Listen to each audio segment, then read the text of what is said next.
오늘 말씀을 가지고 미랄 정신이라는 제목으로 말씀을 나누고자 합니다. 교회에서 이번 코로나로 인해 교회가 큰 타격을 입을 것이라고 예상을 하고 있습니다. 지난 8월 교회가 코로나의 온상이라고 하면서 온갖 뉴스에서 교회를 코로나의 온상이라고 그렇게 프레임을 씌워서 얼마나 떠들어댔습니까? 여러분, 대다수의 교회들은 방역의 수칙을 잘 지키면서 안전하게 예배를 드리고 있었습니다. 그러나 일부 그렇지 않은 교회들을 타겟으로 삼아서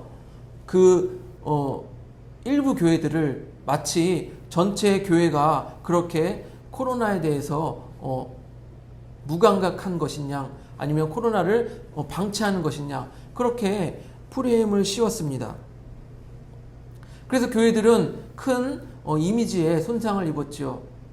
교회들은 그런 이유로 인해서 자이든 타이든 모여서 예배드리는 그동안의 전통을 무너뜨리고 인터넷 방송을 통해서 예배를 드리게 되었습니다. 그런데 여러분, 예배는 살아있는 것입니다. 하다못해 우리가 라이브 콘서트장에 가서 콘서트의 음악을 듣는 것과 그냥 TV나 방송으로 그 음악을 듣는 것이 그 감동이 다르듯이, 우리도 현장에서 예배를 드린 것과 TV나 인터넷 방송으로 예배를 드린 것에는 큰 차이가 있는 것입니다. 예배는 살아있고 예배는 하나님의 임재를 체험하는 의식입니다. 내가 그곳에 참여하지 아니하고 영상을 통해서 보는 것만으로는 그 예배에 모든 성도가 함께 참여하여서 하나님의 임재를 느끼는 그 감동과 그 임재를 동일하게 느낄 수는 없는 것입니다. 그럼에도 불구하고 그 당시 많은 사람들은 이런 생각을 하였습니다. 교회에서 꼭 모여서 예배를 드려야만 하는 것이냐, 그러면서 이런 의심까지 하게 되었습니다. 교회가 헌금을 걷지 못하니까 모여서 예배 드리는 것을 고수하려고 하는 것 아니냐, 이런 의문까지 갖기도 하였습니다. 몇몇의 인터넷 방송 예배를 보면은 헌금을 내는 시간에, 봉헌의 시간에 계좌번호를 띄우곤 합니다. 제가 그것 자체를 비난하는 것은 아닙니다. 잘 들어보시기 바랍니다. 만일 제가 헌금만을 위해서 모여서 예배드려야 한다라고 주장하는 사람이라면, 헌금만을 쫓는 사람이라면 오히려 인터넷 예배가 더 좋을 거예요. 왜 그렇습니까? 몇몇 소수만 모여서 인터넷 방송을 준비하면 됩니다. 여러분, 대형 교회들이 예배를 준비하기 위해선 수많은 인력과 수많은 자원이 들게 되어 있습니다. 하지만 인터넷 예배를 통해서 소수의 인원만 가지고 방송을 올려서 그것을 계좌번호를 올리고, 소수의 인원으로 작은 노력으로 계좌번호를 올리고 헌금이 들어오니 그것만큼 효율적인 방법이 어디 있겠습니까? 그래서 만약에 정말 돈만을 쫓는 사람들이라면 오히려 인터넷 예배를 더 선호할 거예요. 적은 노력으로 수익을 얻을 수 있다고 생각하니까요. 하지만 그게 아니잖아요. 만약에 그런 식으로 생각한다면 오히려 교회들은 적은 노력으로 수익을 얻을 수 있구나, 이런 밝은 전망을 내놓을 것입니다. 하지만 전망이 밝지가 않아요. 왜 그렇습니까? 온라인으로 예배를 드리면 문제점들이 발생하는 것입니다. 아까 말씀드린 재정의 수익이 줄어드는 그런 문제점도 있지만 성도들의 참여가 줄어들 것입니다. 또한 예배를 드리는 은혜도 줄어들 것입니다. 여러분, 기독교는 체험의 종교예요. 그런데 현장에서 체험하지 못하니까 은혜가 줄어들게 되는 거예요. 은혜를 체험해야, 그 안에서 하나님의 임재를 느끼고 은혜를 체험해야 그 삶의 변화를 가져올 수가 있는데, 그런 은혜가 사라지는 거예요. 당연히 성도들의 그런 변화도 줄 것이고 또한 성도가 점점 줄어들게 될 것이라는 것입니다.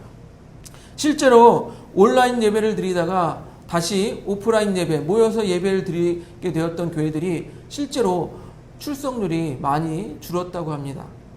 제가 생각하고 염려하는 부분도 그런 부분입니다. 사람들이 집에서 TV나 온라인으로 인터넷으로 예배를 드리면 되는데 굳이 우리가 일찍 일어나서 씻고 준비하고 차를 타고 교회까지 가서 예배를 드려야 하는가, 이런 생각을 갖게 되어진다는 거예요. 즉 모이기를 귀찮아한다는 것입니다.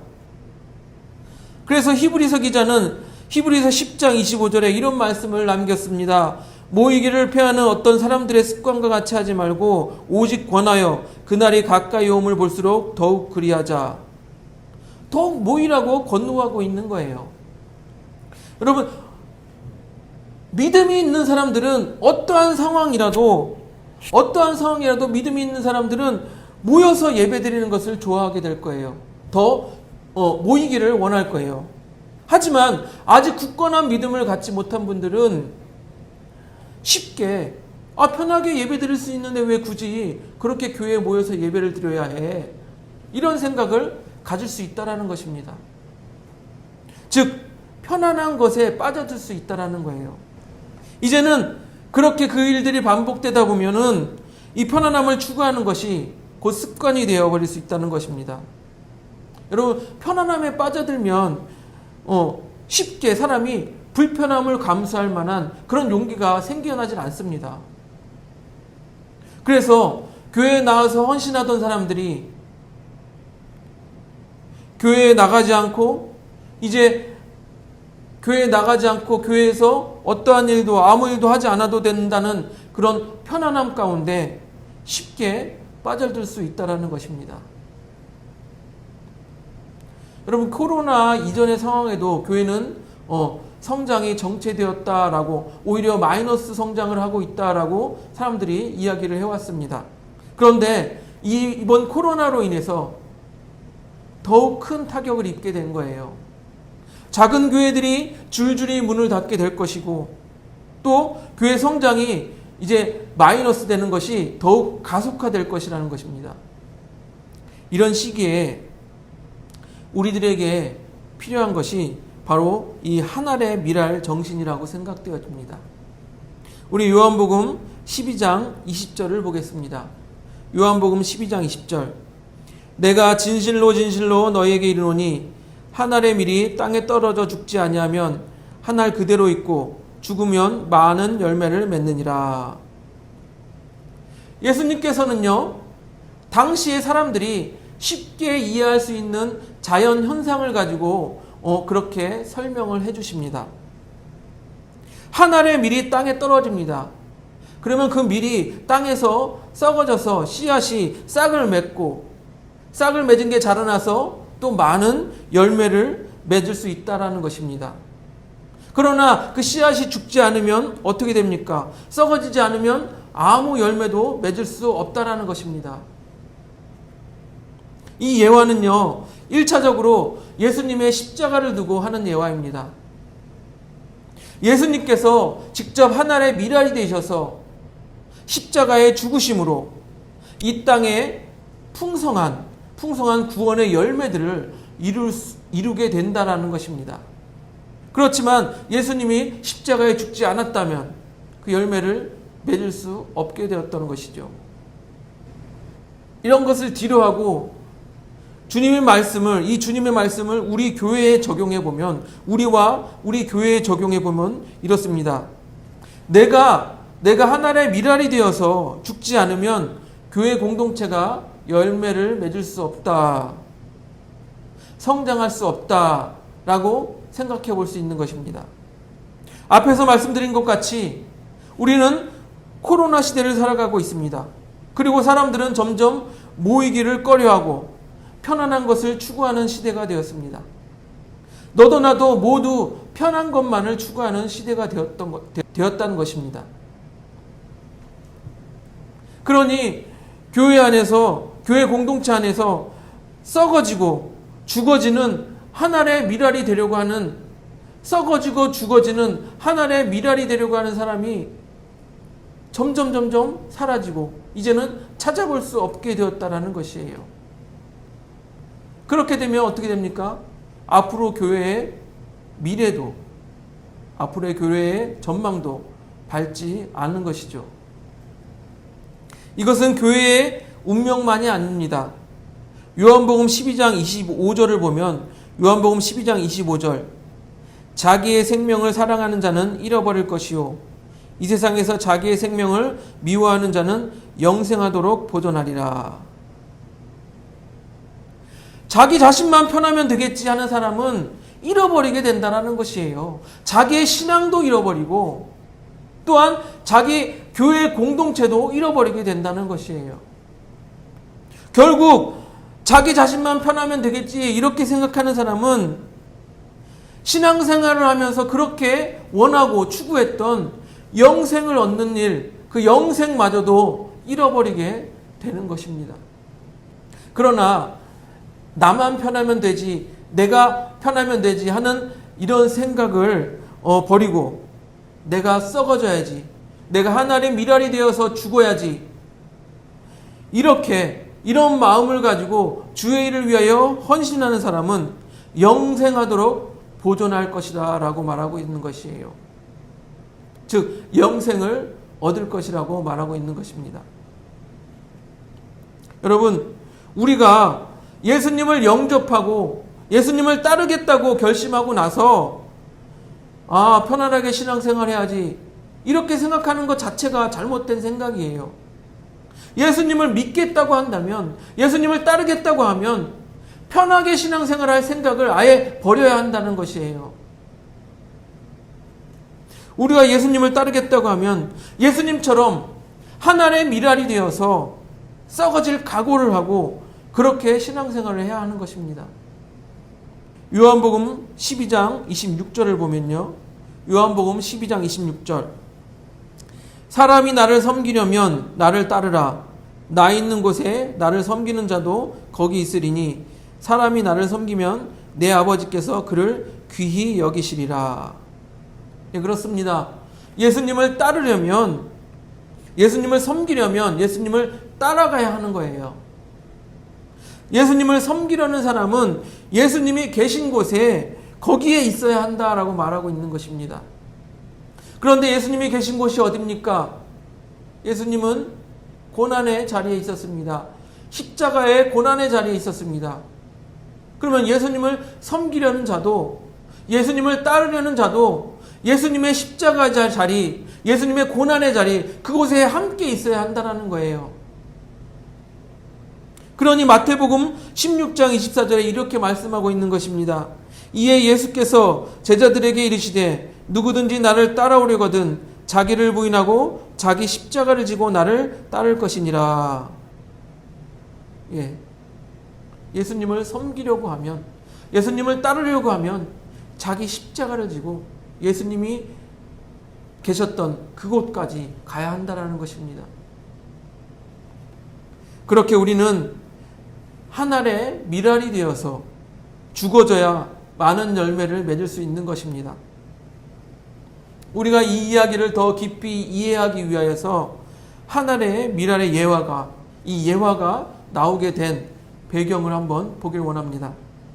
요한복음 12장 20절을 보면 명절에 예배하러 올라온 사람 중에 헬라인 몇이 있는데 라고 말하고 있습니다. 여기서 말하는 이 헬라인들은 유대계의 헬라인, 어머니나 아버지가 유대인인 유대계 헬라인을 말하는 것이 아니라 순수한 헬라인을 말하고 있는 것입니다. 즉 이방인이죠. 이방인으로서 유대교로 개종한 이방인들인 것입니다. 그들이 예배하러 올라온 거예요. 그리고 빌립에게 예수님을 뵙고자 한다고 요청합니다. 헬라인들은요, 이방인이잖아요. 예배하러 왔다가 거기서 죽은 나사로가 살아났다라는 그런 기적을 들었을 거예요. 그리고 그 후에 예수님께서 정말 기적을 나타내셨구나, 죽은 사람도 살리는 그런 기적을 나타냈구나 하는 그 감동이 있었는데, 그런데 예수님께서, 그 위대하신 예수님께서 나귀 새끼를 타고 예루살렘 성으로 입성하는 모습을 또한 보았을 것입니다. 그들의 마음이 어떤 마음이 들었을까요? 저렇게 위대한 선생이, 위대한 사람이 고작 나귀 새끼를 타고 예루살렘 성으로 입성하고 있구나. 그들의 마음속엔 감동이 일었을 것입니다. 예수님의 겸손한 모습에 대한 감동이 일었을 것이에요. 그래서 예수님의 겸손한 모습이 헬라인들의 관심을 끌었을 것입니다.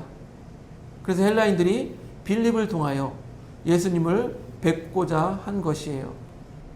이 예수님의 겸손한 모습은 예수님이 하늘의 미랄이 되어서 썩어지고 죽어지는 그 모습과 맥을 같이 합니다.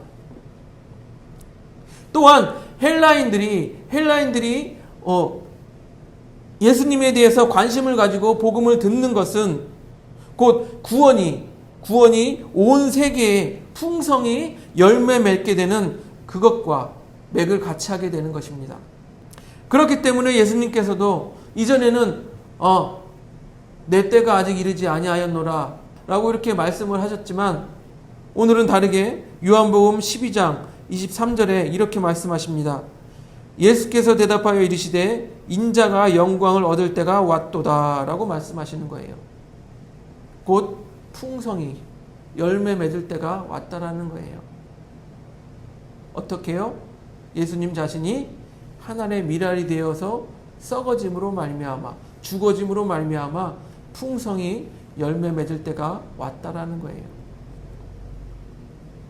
이렇게 하늘의 미랄은 예수님의 겸손, 그리스도인의 겸손과 그 맥을 같이 하는 것입니다.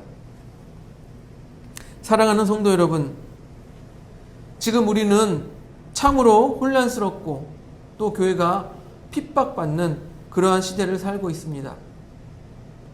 여러분, 근데 교회는요, 핍박을 받으면 받을수록 더욱 끈질기게 생존하는 그런 성향이 있어요.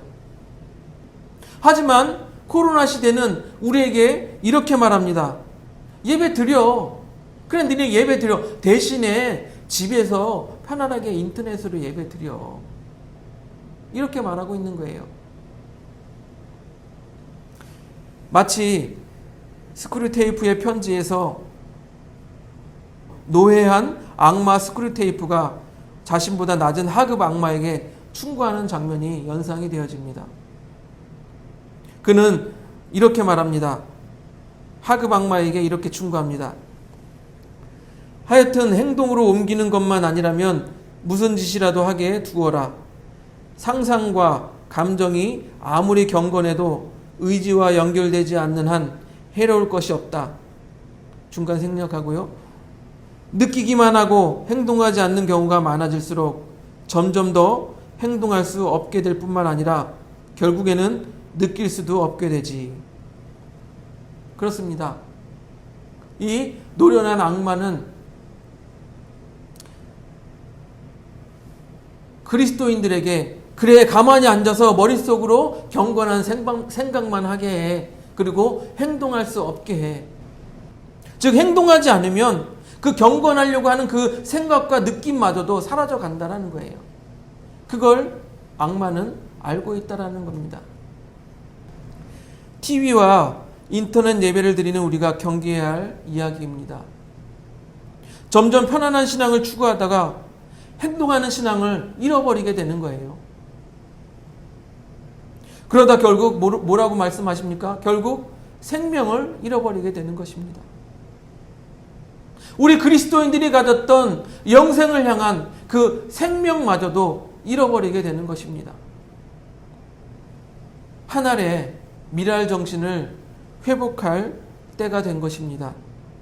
내가 죽어지고 내가 썩어져서 많은 열매를 맺겠다는 그 생각이 우리에게 필요한 시기인 것입니다.